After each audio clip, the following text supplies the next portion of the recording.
Very good morning to all of you. Welcome you all in Bhargo Biology classes.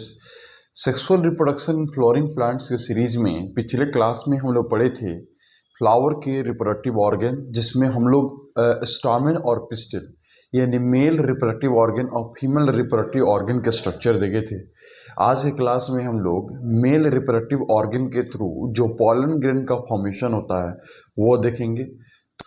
पिछले class में हम लोग देखे थे कि फ्लावर के जो मेल रिप्रोडक्टिव ऑर्गन जिसे हम लोग स्टामेन बोलते हैं, इसके दो पार्ट्स होते हैं। पहले वाले पार्ट को हम लोग बोलते हैं एंथर और दूसरे वाले पार्ट को बोलते हैं हम लोग फिलामेंट। एंथर वो पार्ट होता है फ्लावर का जिससे पॉलन ग्रेन का फॉर्मेशन होता है।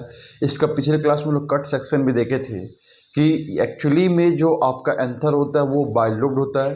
कट करने पर इसमें 4 थिक्का सेल पाए जाते हैं और इनके बाहर जो होते हैं लेयर पाए जाते हैं। सबसे बाहर वाला लेयर को एपिथेलियम, उसके बाद इंडोथेलियम, मिडिल लेयर, सबसे अंदर में टैपेटम लेयर हम लोग पढ़े थे।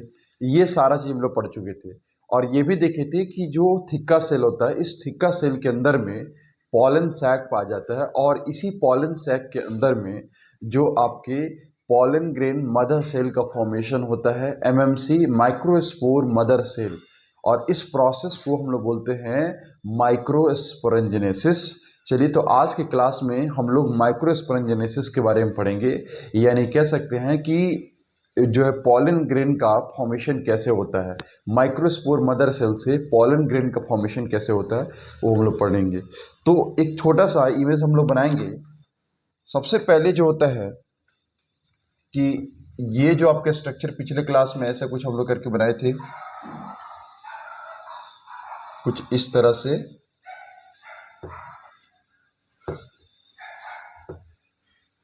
इसके अंदर देखे थे कि 4 ऐसे थिक्का सेल होते हैं और ये चारों थिक्का सेल के अंदर जो है, ये चारों थिक्का सेल के अंदर पॉलन ग्रेन का फॉर्मेशन होता है। एक्चुअली इसे इसके अंदर में सैक लाइक स्ट्रक्चर होता है, इसे हम लोग बोलते हैं पॉलन सैक।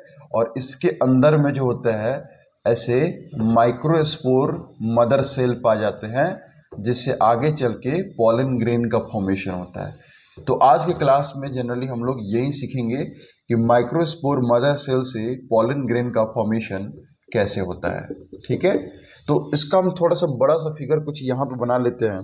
सबसे पहले एक यहाँ पे एक हम थिक्का सेल बना लिए। इस थिक्का सेल के अंदर में आपको माइक्रोस्पोर मदर सेल दिखेंगे, जो सारे के सारे जो होते हैं वो डिप्लॉयड होते हैं। डिप्लॉयड कहने का मतलब होता है 2n होते हैं। अब 2n कहने का मतलब क्या होता है, जिनमें क्रोमोसोम की संख्या डबल होती है, यानी हैप्लॉयड से डबल होती है, उसे हम लोग बोलते हैं 2n।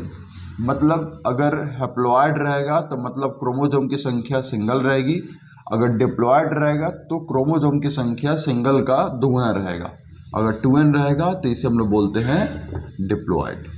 तो ये जो है आपका, इसे हम लोग बोलते हैं माइक्रोस्पोरेंजियम। इसे बोलते हैं हम लोग माइक्रोस्पोरेंजियम।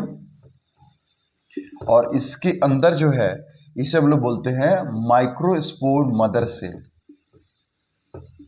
माइक्रोस्पोर मदर सेल, यानी इसे शॉर्ट फॉर्म में हम लोग एमएमसी कह सकते हैं।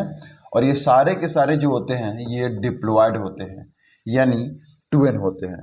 ये चीज देख सकते हैं और एक्चुअली में यही आगे चल के पॉलन ग्रेन का फॉर्मेशन करते हैं।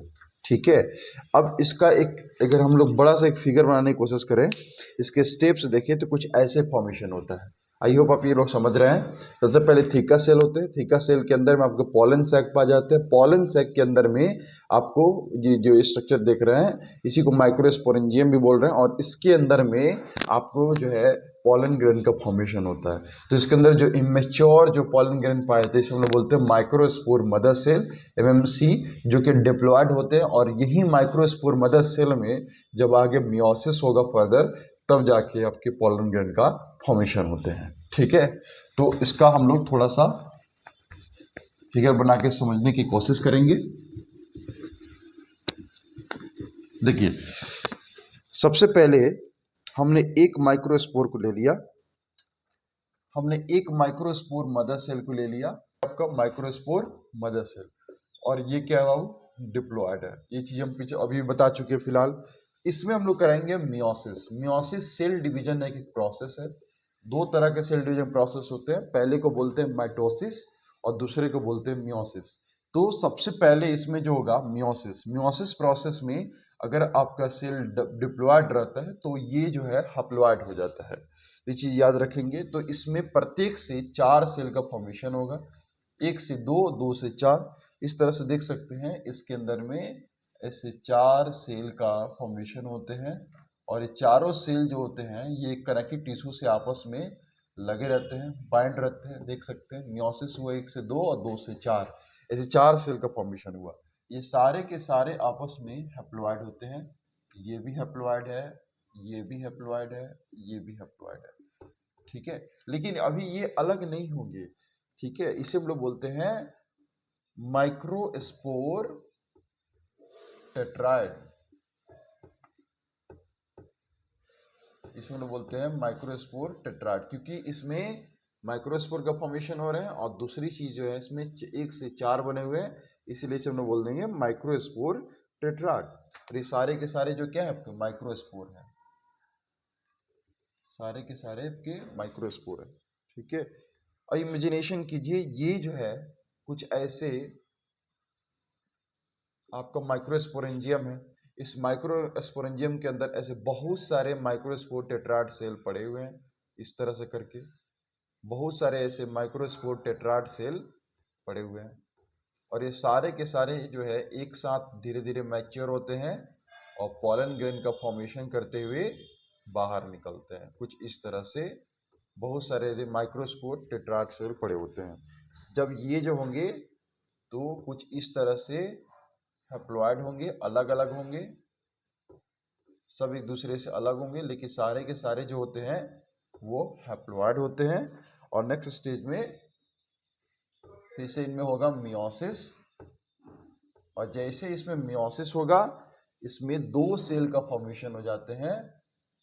एक न्यूक्लियस से 2 सेल का फॉर्मेशन होते हैं, यानी कह सकते हैं कि न्यूक्लियस डिवाइड होकर 2 न्यूक्लियस में कन्वर्ट हो जाता है, लेकिन वो अलग अलग नहीं होते, दोनों एक साथ होते हैं। एक न्यूक्लियस जो होता है ये बड़ा वाला बन जाता है और दूसरा न्यूक्लियस जो होता है एक छोटा वाला बन जाता है। दोनों का अपना अपना फंक्शन है। तो एक से 2 न्यूक्लियस बने यानी एक सेल से 2 सेल बने, तो एक बड़े वाले सेल को हम लोग बोलते हैं वेजिटेटिव सेल। इसे हम लोग बोलते हैं वेजिटेटिव सेल। और दूसरा वाला जो सेल होता है इसे हम लोग बोलते हैं जनरेटिव सेल। जनरेटिव सेल दोनों के दोनों जो होते हैं हैप्लॉयड होते हैं, ये भी हैप्लॉयड होते हैं और ये भी हैप्लॉयड होते हैं। तो इस तरह से कुछ आपका फॉर्मेशन होता है पॉलन ग्रेन का। सबसे पहले एक माइक्रोस्पोर मदर सेल होता है जो कि डिप्लॉयड होता है, इसमें होता है मियोसिस, सेल डिवीजन का प्रोसेस है। जैसे ही मियोसिस होगा तो इसमें 1 से 4 सेल बन जाएंगे, लेकिन चारों सेल जो न्यूक्लियस आपस में कनेक्टेड रहेंगे, इसे हम लोग बोलते हैं माइक्रोस्पोर टेट्राड, जो सारे के सारे जो है हैप्लॉयड होंगे। अगर कुछ इस तरह से अगर देखिए हम लोग माइक्रोस्पोरेंजियम के अंदर, तो बहुत सारे ऐसे टेट्राड सेल पड़े होते हैं। फिर ये अलग अलग जो टूट के डिवाइड होंगे, अलग अलग न्यूक्लियस बनाएंगे। फिर इनमें जब मियोसिस होगा, मियोसिस सेकेंड होगा, जिसमें एक सेल से 2 सेल का फॉर्मेशन हो जाएंगे। देख सकते हैं इसका न्यूक्लियस अलग है, इसका न्यूक्लियस अलग है। ये ऊपर वाले बड़े वाले सेल को वेजिटेटिव सेल बोलते हैं और नीचे वाले सेल को हम लोग जेनरेटिव सेल बोलते हैं। दोनों के दोनों जो होते हैं आपके डिप्लॉयड होते हैं। ठीक है, अब हम लोग जो है पॉलन ग्रेन का फॉर्मेशन तो कर दिए। अब पॉलन ग्रेन का जो है कुछ लेयर्स होते हैं, उन लेयर्स को पढ़ लेना है, ये इंपॉर्टेंट है, क्योंकि ये लेयर्स जो होते हैं पॉलन ग्रेन को किसी भी एसिडिक और बेसिक मीडियम में प्रोटेक्ट करने का काम करते हैं। ठीक है, तो हम लोग थोड़ा सा इसका फिगर देखेंगे कि कौन कौन से लेयर होते हैं। जनरली इसके 2 लेयर्स होते हैं पॉलन ग्रेन के, एक को बोलते हैं हम लोग इंटाइन और दूसरे को हम लोग बोलते हैं एक्साइन। इसका अपना अपना कंपोजिशन है और इसके जो इम्पोर्टेंट काम है पॉलन ग्रेन को प्रोटेक्ट करना इन एवरी क्लाइमेटिक कंडीशन, क्योंकि पॉलन ग्रेन जो होता है ऑफकोर्स इन्वायरमेंट में रहते हैं, बाहर एक्सटर्नल इन्वायरमेंट पा जाते हैं। तो यहाँ पे हम लोग देख सकते हैं formation of pollen, pollen grain का फॉर्मेशन कैसे हो रहा है। ठीक है, तो सबसे पहले यहाँ पे एक बना लेंगे हम लोग पॉलन ग्रेन, अभी आपको बताया कि इसमें एक बड़ा लेयर होता है, एक बड़ा न्यूक्लियस होता है, दूसरा जो होता है एक छोटा न्यूक्लियस होता है। एक को बोलते हैं वेजिटेटिव पार्ट और इसको बोलते हैं हम लोग जनरेटिव पार्ट। तो अंदर में एक लेयर्स पाया जाता है, अंदर में एक लेयर्स पाया जाता है, इसके बाहर, इसे बोलते हैं हम लोग एंटाइन। ये जो लेयर्स देख रहे हैं इसका नाम है आपका एंटाइन। एंटाइन जो होता है ये सेलुलोज और पैक्टिन का बना होता है, सेलुलोज और पैक्टिन के मिलकर बना होता है। याद रखिएगा, इंपॉर्टेंट है, एनसीईआरटी आपको दिया हुआ है। इसके बाहर एक और लेयर पाया जाता है जिसे हम लोग बोलते हैं एक्साइन, और ये एक्साइन का एक बहुत बड़ा रोल है इस वर्स क्लाइमेटिक कंडीशन में प्रोटेक्ट करने का। इसे हम लोग बोलते हैं एक्साइन, एक्साइन। और एक्साइन जो होता है स्पोरोपोलिन का बना होता है,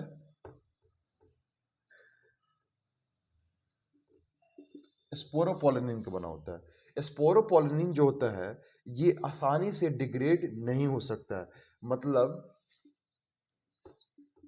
इट कांट बी डिग्रेड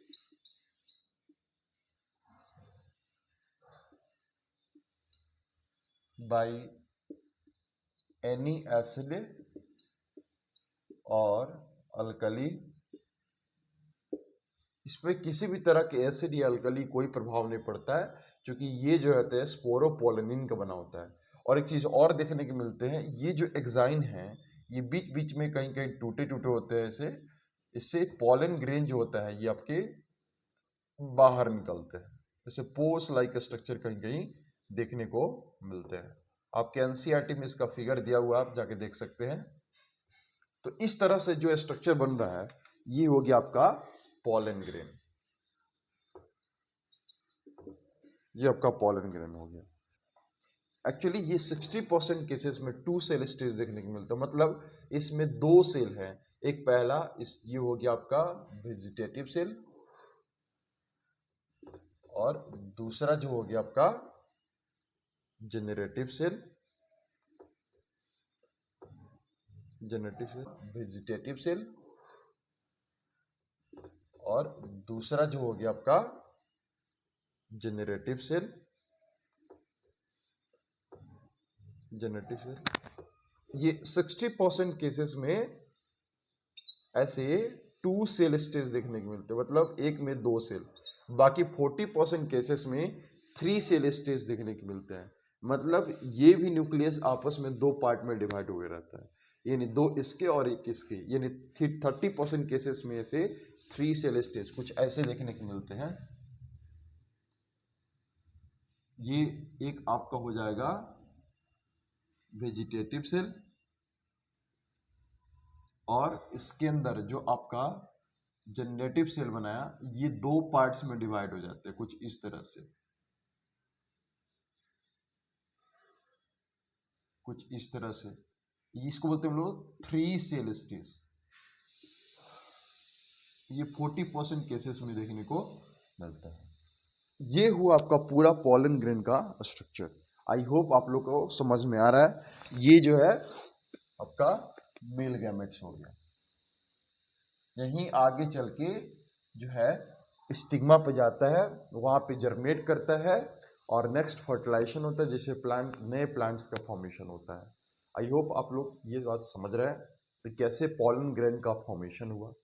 तो एक बार जो है 2-3 बार इस वीडियो को बार बार देखिए, रिपीट करें, ताकि इस इसको ज़्यादा क्लियर कर सके। ठीक है, अब हम लोग देखेंगे कि फीमेल गैमेट्स यानी मेगास्पोरेंजेसिस कैसे होता है। चलिए, तो मिलते हैं नेक्स्ट क्लास में एक नए वीडियो के साथ में। नेक्स्ट क्लास में हम लोग पढ़ेंगे मेगास्पोरेंजेसिस यानी फीमेल गैमेट्स का फॉर्मेशन कैसे होता है। फिर हम लोग पढ़ेंगे पॉलिनेशन क्या होता है, how many types of pollination. उसके बाद हम लोग फर्टिलाइजेशन पढ़ेंगे और धीरे धीरे करके हम चैप्टर को समाप्त करेंगे। उसके बाद हम प्रयास करेंगे कि आपके जो फिंगर टिप्स में जितने इंपॉर्टेंट क्वेश्चन दिए हुए हैं चैप्टर से रिलेटेड, मैं आप सभी को सामने रख सकूं, उसका प्रैक्टिस करा सकूं। तो इसके लिए आप मेरे साथ जुड़े रहें। Thank you so much. और वीडियो को ज़्यादा से ज़्यादा लाइक, शेयर एंड सब्सक्राइब करें, और वैसे लोगों को शेयर करें जिनको इसकी नीड्स है, और अपना फीडबैक जरूर दें। मैं इसे जल्द से जल्द पूरा करने की कोशिश करूँगा। Thank you so much.